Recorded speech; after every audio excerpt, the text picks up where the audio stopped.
Hello everyone, my name is Vanessa Bliss, and this is my sophomore research project on voiceover. Think about how many times a day you hear voices.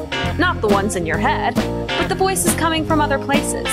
It could be a commercial playing on the radio, or your GPS giving you directions. You might be watching a nature show with a narrator explaining the action. Or you could be watching an animated movie. With all of these things, you can be sure that someone went into a booth and got paid to say the dialogue you are hearing. The people saying this dialogue are called voice actors, and the work they are doing is called voiceover. I will be going over voiceover basics, types of voiceover jobs, how to become a voice actor, and what to expect in the studio once you get the job. Here are some basic facts you should know about voice acting. The salary can vary, depending on what kind of voiceover job you are doing, but the voice actor is typically paid $100 to $500 for a commercial. Acting classes can be very helpful for voice acting, because after all, voiceover is acting with only your voice. Singing lessons can also pay off because they teach you vocal techniques and how to maintain vocal health. As far as degrees go, voice actors often have bachelor's degrees in broadcasting, communications, or journalism. As exciting and fun as voiceover is, the outlook is not great. Voiceover jobs have declined over the past 3 years, and there is heavy competition. This is because there are more actors than there are jobs. Don't let this discourage you, though. If you have some natural acting talent and have good timing, as well as proper grammar and pronunciation, voiceover might be a great job for you to look into. Actually getting into the voiceover business might seem like a difficult thing to do, but there are several ways you can put yourself out there. In fact, nowadays, it is easier to get yourself noticed, thanks to all the technology we have now. A good way to start out if you don't have an agent and do freelance voiceover is making an account on voices123.com or elance.com. On these websites, you can put a demo of yourself doing voiceover. Demo is short for demonstration. It basically is various recordings of your voice showing what you can do. This is a very important step in potentially getting hired, as agencies and casting directors can click on this demo and see if they want to hire you. You can also try making a professional demo. They will be expensive, but it's worth it if you're serious about going in the business. The demos can be sent to agencies directly. If you are getting into the voiceover business, it is important to know what kinds of jobs there are. Here are some descriptions of different kinds of voiceover jobs. Animation. Voiceover work for animation is arguably the most sought-after type of voice acting, and it's easy to see why. Cartoon characters are lovable and fun, and for many of us, animated TV shows or movies were a big part of our childhood. There are two different types of voiceover work in the animation field: original and dubbed. Original animation is pretty self-explanatory.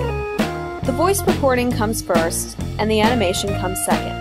Then, the two are put together, and the dialogue must match up perfectly with the animation. If it doesn't match up perfectly the first time, the voice actor will come in for a pickup session, which means they will re-record dialogue so everything matches up. The nice thing about this is they are able to watch the animation on a screen. Dubbed animation is animation that has previously been made and recorded, and the voice actor re-records it. An example of this is when you're watching an anime or an animated show from Japan, and the characters are speaking English. The show would have been previously recorded in Japanese, and would have then been re-recorded so English speakers could hear the dialogue instead of having to read subtitles. Dubbed animation can be challenging because the voice actor has to match the mouth movements of pre-recorded animation, and they are usually in the booth alone instead of recording with other actors. Another challenging form of voiceover is video games. Like dubbed animation, the actors record their parts separately. Sometimes actors can see the animation and gameplay, but there's usually little to nothing to work with. The hardest part of recording for video games is that the sessions are extremely long.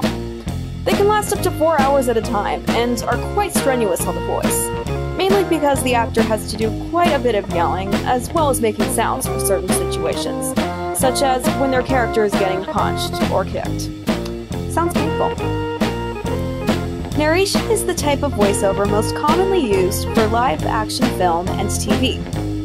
The voice actor will narrate what is going on in the story, like in a book. In fact, narrating is what I am doing right now in this video. Film and TV will also often use loop groups. A loop group is a team of voice actors that record background dialogue that is edited into the show or film later to make everything seem more natural. Sometimes the loop group actors will even replace dialogue that was already spoken. While it may seem kind of boring to just go in a booth and make a bunch of background noise, this job is actually really sought after because it pays well. Remember how earlier I compared narrating to reading a book? Well, book narration is another kind of voiceover job. The voice actor reads a book and this recording turns into an audiobook, or a book that you listen to. Something nice about doing work on an audiobook is that you can often record at home, and there are multiple different areas where you can find jobs narrating books, as opposed to a field like animation, where it's better to live in an animation industry city, such as Los Angeles. So now that you've put yourself out there, you will probably be auditioning for projects soon. Depending on where you live or what city you audition in, there will be more work in one area than there will be in another area. For example, Los Angeles is known for animation work, as I mentioned earlier. However, there are some auditions you can do online without having to travel or go into a studio. But when you do go into a studio, here are some things you should expect. Keep in mind that being a good actor and nailing your read isn't enough. You have to make a good impression before and after the read, because no one wants to work with someone unpleasant. Here's a quote from D. Bradley Baker's website called I Want to Be a Voice Actor that has a very good explanation of the audition process. At an audition, you will need to quickly break down a script, gauge what they need, the tone, pace, and subtext, and bring that clearly to life in your performance. There isn't much time to do this after you arrive. Silence your smartphone and try to avoid the distraction of chit-chat with fellow performers, who apparently are more focused on socializing than actually booking a gig. If it's a commercial spot, what is the copy actually trying to say? It's subtext. Who is the intended audience and what must they be convinced of? If you are reading for a cartoon, what is the creator's vision of this show? What kind of read fits with the tone of this show or network? Keep in mind, you might be asked to do something you totally didn't expect to be doing. For example, reading something in a way you never pictured it to be read.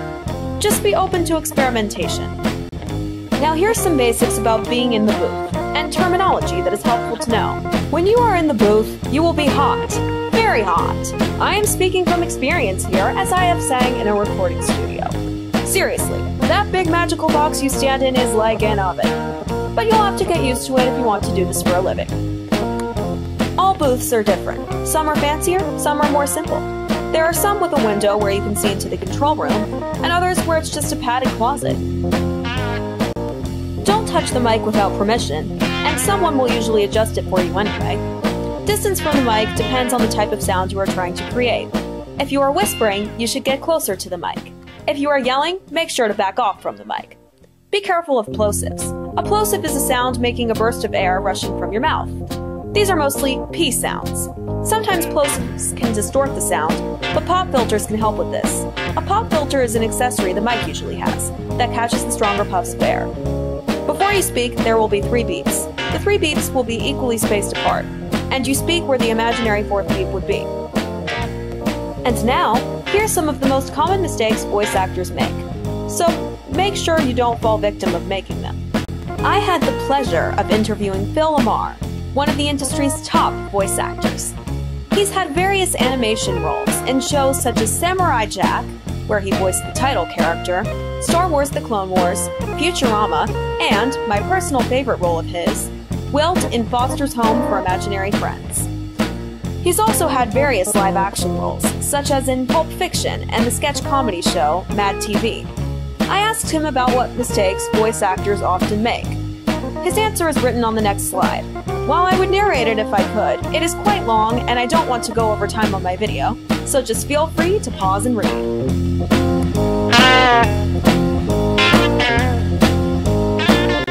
Related to this, here's something I asked Mr. Lamar about the best voiceover advice he's ever received.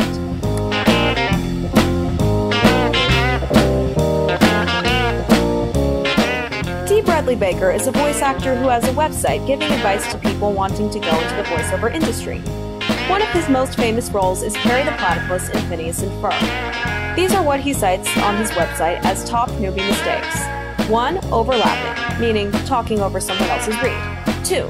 Not acting. 3. Distracting wardrobe sounds. 4. Not being silent during recording. 5. Ruining takes with your cell phone or electronics. 6. Ruining takes with a page turn, as discussed by Mr. Lamar. Now, here's some final words from me to take with you. To be a voiceover actor, as well as having some inborn talent, you must learn everything that goes into the craft, such as proper vocal and audition techniques, and what to expect in the studio. It is not just going in a booth and reading, or making silly voices. I wish you the best of luck on your voiceover endeavors.